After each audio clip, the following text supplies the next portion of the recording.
Hello everyone. तो खेसारी लाल यादव जी और नीलम गिरी का एक बहुत ही बेहतरीन वीडियो सॉन्ग का फुल टीजर को रिलीज़ कर दिया गया और फुल वीडियो सॉन्ग का रिलीज डेट भी आ चुका है।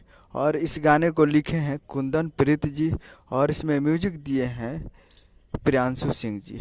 और इस गाने को गाए हैं खेसारी लाल यादव जी, जो कि आपको स्क्रीन के ऊपर दिखाई दे रहा है। जिस सॉन्ग का टाइटल रखा गया है कमर डैमेज, जिसका टाइटल है कमर डैमेज।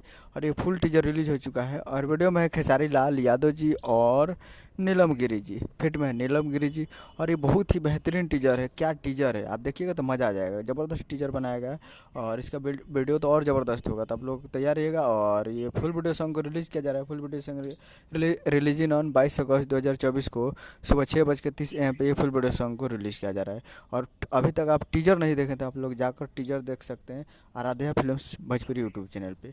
और कल Aaradhya films Bhojpuri YouTube channel पर तैयार रहिएगा फुल वीडियो सॉन्ग को देखने के लिए। यही अपडेट है। मत करना वीडियो चैनल को सब्सक्राइब पहले बस तक खेसारी लाल यादव जी का लेटेस्ट बनाते रहे। वीडियो को लाइक कीजिए, चैनल को सब्सक्राइब कीजिए। मिलते हैं अगले वीडियो में, तब तक के लिए जय हिंद, जय भोजपुरी।